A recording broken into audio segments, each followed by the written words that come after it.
Hello বন্ধুরা, কেমন আছো সবাই? আশা করি ভালোই আছো।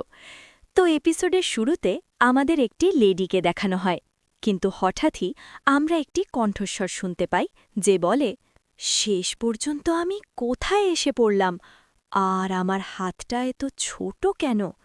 কিছুক্ষণ পর সে বুঝতে পারে যে সে অন্য একটি দুনিয়ায় পুনর্জন্ম বা রিকার্নেট হয়েছে। এরপর আমাদের সেই জগতের রাজাকে দেখানো হয়। রাজা বলে, তুমি আমার ছেলে। আরও বলে, দেখতেও তুমি ততটা খারাপ নও। এরপর আমাদের মেইন ক্যারেক্টারকে দেখানো হয় এবং রাজা তার নাম প্রকাশ করেন নোভা। রাজা আদেশ দেন, এর স্ট্যাটাস দ্রুত চেক করে বলো, এর র্যাঙ্ক কি। এরপর একজন ব্যক্তি তার ক্ষমতা ব্যবহার করে নোভার স্ট্যাটাস পরীক্ষা করে। দেখা যায় নোভার র্যাঙ্ক সত্যিই অনেক ভালো। সবাই খুব খুশি হয়ে যায়, কারণ এত অল্প বয়সে ডাবল এস র্যাঙ্ক পাওয়া কোনো শিশুর জন্য ভীষণই বিরল। এরপর আমাদের পুরো শহরটি দেখানো হয়। নোভা বলে তার বাবা এই দেশের রাজা এবং সবাই তার বাবাকে খুব পছন্দ করে। এরপর দেখা যায় নোভা অবশেষে ঘুম থেকে উঠেছে। সে উঠতেই সব দাসীরা তাকে প্রস্তুত করতে শুরু করে। তখন এক দাসী বলে, আমাদের প্রিন্স এত অল্প বয়সেই কতটা বুদ্ধিমান। নোভা তখন খাবার খাচ্ছিল। এমন সময় এক দাসী এসে জানায়, প্রিন্স, আপনার বড় ভাইরা আপনাকে ডেকেছেন। নোভা সঙ্গে সঙ্গে খাবার ছেড়ে বলে, চলো, দ্রুত আমাকে তাদের কাছে নিয়ে চলো। এরপর আমরা দেখি নোভা তার ভাইদের সামনে সম্পূর্ণ সম্মান দেখিয়ে হাঁটু গেড়ে বসে বলে, ভাই, আমাকে কেন ডেকেছেন বলুন। এরপর আমাদের চতুর্থ প্রিন্সকে দেখানো হয়। আপনারা এখানে তার মুখ দেখতে পাচ্ছেন। তারপর প্রথম প্রিন্সকে দেখানো হয়। তিনি বলেন, নোভা, আমি তোমার জন্য একটি উপহার এনেছি। এটা বলেই তিনি ভেতরে একটি সিন্দুক আনার নির্দেশ দেন। কিন্তু এবার দেখা যায় সিন্দুকের ভেতর থেকে ভয়ঙ্কর একটা অরা বের হচ্ছিল। যে লোকটা সিন্দুকটা তুলে নিয়ে আসছিল তার তো ঘাম ছুটে যাচ্ছিল। নোভা এই ব্যাপারটা লক্ষ্য করে এবং তার মনে হয় কিছু একটা গোলমাল আছে। পরের মুহূর্তেই যখন সে সিন্দুকটা খোলে তখন দেখা যায় ভেতরে একটা তলোয়ার রয়েছে। সেই তলোয়ারের আগুনের মতো আভা এতটাই ডার্ক আর ভয়ঙ্কর ছিল যে নোভা সঙ্গে সঙ্গেই বুঝে যায় এই তলোয়ারটা যেন নিজের ভেতরে অসংখ্য মানুষের প্রাণ শোষণ করে নিয়েছে। তখনই তার বড় ভাই বলে, আমি চাই তুমি এই তলোয়ারটার মাস্টার হও। এটা ওয়াটার ম্যাজিক ব্যবহারকারীদের সঙ্গে এক ধরনের সামঞ্জস্য রাখে, আর এখনও পর্যন্ত এটা 120 জনকে হত্যা করেছে। কিন্তু যেহেতু কথাটা বড় ভাই বলেছে, নোভা আর না করতে পারে না। সে এক ঝটকায় তলোয়ারটা তুলে নেয়, কিন্তু পরের মুহূর্তেই তলোয়ারটা তার হাত থেকে ফসকে যেতে চায়। তখন তার ভাই বলে, চিন্তা করো না, তুমি এটা নিয়ন্ত্রণ করতে পারবে। এটা খুবই রেয়ার একটা অস্ত্র। তুমি ধীরে ধীরে নিজের মতো করে অভ্যস্ত হয়ে নেবে। আমার তোমার উপর পুরো ভরসা আছে, কারণ তুমি ওয়াটার ম্যাজিক ব্যবহার করো। এই কথা বলে তারা সেখান থেকে চলে যায়। বাইরে এসে ফোর্থ প্রিন্স বলেন, শেষ পর্যন্ত আপনি নোভাকে ওই তলোয়ারটা কেন দিলেন? আপনি কি ওর ক্ষমতা সম্পর্কে জানেন না? প্রথম প্রিন্স উত্তর দেন, চিন্তা করো না, আমি ভেবে চিন্তেই ওকে দিয়েছি। এরপর রাতের দৃশ্য দেখানো হয়। হঠাৎ সিন বদলে নোভা আর তার এক দাসীকে দেখা যায়। দাসীটি নোভাকে কিছু গুরুত্বপূর্ণ কথা বলতে চায়। নোভা বলে, তুমি আমাকে বলতে পারো।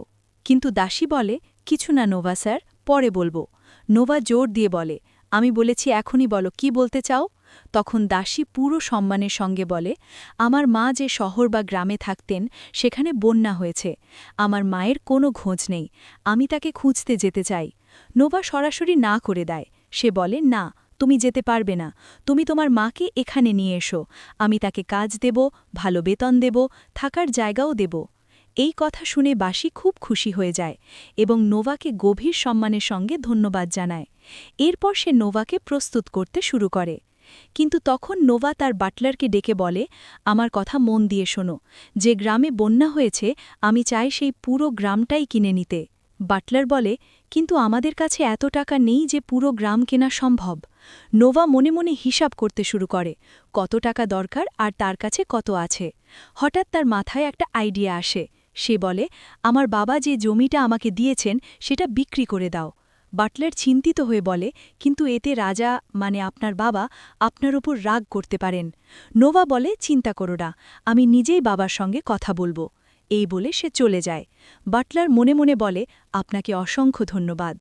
এরপর সকাল হয়। নোভা প্রস্তুতি নিতে শুরু করে, কারণ সে জমি কিনতে যাচ্ছে। সে তার সঙ্গে সেই তলোয়ারটাও নিয়ে যায়। এ সময় ফোর্থ প্রিন্স তার কাছে আসে। নোভা সঙ্গে সঙ্গে সম্মানের সঙ্গে হাঁকল গেড়ে বসে জিজ্ঞেস করে, ভাই, কি হয়েছে? ফোর্থ প্রিন্স বলে, তুমি কি সত্যি ওই তলোয়ারটা সঙ্গে নিয়ে যাচ্ছ? আমি চাই তুমি একটু সময় একা আমার সঙ্গে কথা বলো। এরপর দুজন আলাদা জায়গায় যায়। ফোর্থ প্রিন্স বলে, তুমি তো জানোই ওই তলোয়ারটা অভিশপ্ত। এই তলোয়ারটা আগেও 120 জনের প্রাণ নিয়েছে, যারা এটাকে মাস্টার করতে চেয়েছিল। তাই আমি তোমাকে এটুকুই বলবো, এর ক্ষমতা ব্যবহার না করাই ভালো। তুমি বুদ্ধিমান, নিজেই বুঝে নেবে। এই কথা বলে তিনি সেখান থেকে চলে যান। এরপর আমরা দেখি নোভা সেই তলোয়ার নিয়েই সেই গ্রামে পৌঁছে যায় যেখানে ভয়াবহ বন্যা হয়েছিল। গ্রামটার অবস্থা সত্যিই খুব খারাপ ছিল। নোভা তখন বাটলারকে বলে, তুমি গিয়ে সরকারি কাগজপত্র নিয়ে এসো। এখানে কত ঘর আছে, কত মানুষ আছে, সব ডিটেইল চেক করো। আর সে তার দাসীকে বলে, তুমি আমার সঙ্গে চলো। এরপর দেখা যায় দুজনেই ছদ্মবেশ বদলে গ্রামে ঢুকে পড়ে। হঠাৎ তারা দেখে গ্রামে খাবার বিতরণ করা হচ্ছে। সবাই সেই খাবার খাচ্ছে। কিন্তু নোভা যখন খাবারটা খেতে যায়, তখন সে বুঝতে পারে খাবারটা এতটাই বাজে যে সে বলে ওঠে, এরা এত নোংরা খাবার কিভাবে খেতে পারে? এরপর দেখা যায় যে লোকটা খাবার পরিবেশন করছিল, সেই এসে বলে, আজকের খাবার তো খুবই সুস্বাদু। এরা ভাগ্যবান যে অন্তত খাবার পাচ্ছে। নোভা তখন তার কাছে গিয়ে বলে, এই খাবারটা ভালো কোথায়? তুমি এদের ভালো খাবার দিচ্ছ না কেন? লোকটা রেগে গিয়ে বলে, তুমি জানো তুমি কার সঙ্গে কথা বলছো? নোভা আবার বলে, আমি জিজ্ঞেস করেছি তুমি এদের ভালো খাবার দাও না কেন? এই কথা শুনে সে আরও রেগে যায়। বলে, তুমি আমার সঙ্গে এভাবে কথা বলতে পারো না। এই বলে সে তার তলোয়ার বের করে। কিন্তু হঠাৎ করেই নোভার সেই অভিশপ্ত তলোয়ার নিজে থেকেই নড়ে ওঠে। তলোয়ার থেকে ভয়ঙ্কর আগুন বের হতে থাকে।